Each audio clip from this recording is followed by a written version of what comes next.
घर के अंदर हुई बड़ी लड़ाई, विवेक सिन्हा ने उठाया करणवीर मेहरा के ऊपर हाथ। जी हां गाइस, आप बिल्कुल सही सुन रहे हैं कि दिग्विजय राठी की वजह से घर के अंदर हो चुकी है बहुत ही बड़ी लड़ाई, जहां पर विवेक सिन्हा अपना आपा खो बैठते हैं और करणवीर मेहरा पर उठा देते हैं हाथ। आखिर क्या हुआ है घर के अंदर, कैसे हुआ है, सब कुछ हम आपको बताएंगे अपनी इस वीडियो में। उससे पहले अगर आप लोग हमारे चैनल पर पहली बार आए हैं तो प्लीज हमारे यूट्यूब चैनल को जरूर सब्सक्राइब कर लीजिएगा। वीडियो को कीजिएगा लाइक, कमेंट, शेयर, साथ ही बेल आइकन को क्लिक करना मत भूलिएगा ताकि जो भी न्यू अपडेट हो उसका नोटिफिकेशन आप सभी तक पहुंच सके।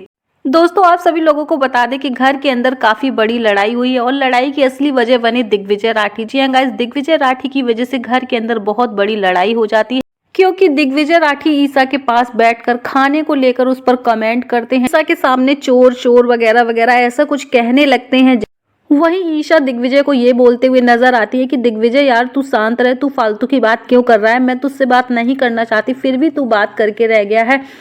ईशा के बार बार मना करने के बाद भी दिग्विजय नहीं मानते हैं और ईशा पर खाने को लेकर कमेंट करते हैं, जिसके बाद ईशा बहुत तेज गुस्सा जाती है और दिग्विजय पर भड़क उठती है। ईशा दिग्विजय पर चिल्लाती हुए नजर आती है। वहीं अविनाश मिश्रा ईसा की आवाज सुनकर वहां आते हैं और ईसा से पूछते हैं कि ईसा क्या बात है, तू इतना चिल्ला क्यों रही हो। वहीं ईसा अविनाश को बोलती है कि इस सुबह की बात को लेकर मुझसे बहसबाजी कर रहा है। तो ऐसे ही दोस्तों दोनों के बीच में बहसबाजी होने लगती है। अविनाश मिश्रा और दिग्विजय के बीच में तू मैं होने लगती है और ये सारी चीजें विवेक सिन्हा देख रहे होते हैं। विवेक सिन्हा तो वहां पर लड़ाई को शांत करवाने के लिए आते हैं, लेकिन बात इतनी ज्यादा बढ़ती है कि विवेक सिन्हा अपना आपा खो बैठते हैं और ना चाहते हुए भी विवेक सिन्हा को हाथ उठाना पड़ जाता है। बता दें गाइस कि घर के अंदर करणवीर मेहरा, दिग्विजय राठी, रजत दलाल, अविनाश मिश्रा और विवेक सिन्हा, इन पांचों लोगों ने एक दूसरे का कॉलर तेजी से पकड़कर रखा था और एक दूसरे के साथ धक्का मुक्की करते हुए भी नजर आए।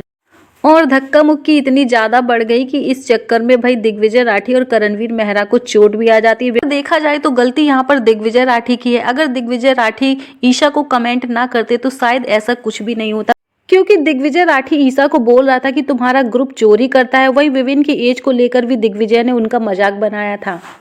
इन्हीं सारी चीजों की वजह से विवेक सिन्हा का दिग्विजय पर हाथ उठ गया और इतना ही नहीं बल्कि पांचों के पांचों एक दूसरे के साथ धक्का मुक्की करते हुए भी नजर आए। अब देखना बड़ा ही इंटरेस्टिंग होने वाला है कि बिग बॉस ये पांचों लोगों को कन्फेशन रूम में बुलाकर क्या बोलने वाले हैं, कौन सी सजा सुनाने वाले हैं, क्या हो जाएगा इन पांचों में से किसी एक का एविक्शन।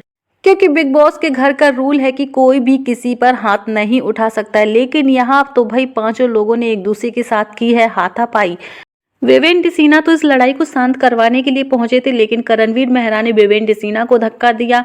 उसके बाद अविनाश मिश्रा ने करणवीर मेहरा को धक्का दिया, दिग्विजय को धक्का दिया। इसी तरह से भाई आपस में धक्का मुक्की होने लगी, लड़ाई झगड़े होने लगे और बात इतनी ज्यादा बढ़ गई कि इस धक्का मुक्की के चक्कर में भाई दिग्विजय राठी और करणवीर मेहरा को चोट भी लग गई। अब इस पूरे मुद्दे को लेकर आपका क्या रिएक्शन है। विवेक सिन्हा तो बिग बॉस हाउस से बाहर जाने वाले नहीं है और ना ही करणवीर मेहरा है, क्योंकि करणवीर मेहरा की वजह से ही भाई टीआरपी बढ़िया चली। तो इन दोनों लोगों में से तो भाई कोई भी निकलने वाला नहीं है। अब कौन सा फैसला सुनाएंगे बिग बॉस। वैसे इस पूरे मुद्दे को लेकर आपका क्या कहना है, कॉमेंट के जरिए अपनी राय जरूर दीजिएगा। मिलते हैं गाइस आपसे नेक्स्ट अपडेट के साथ।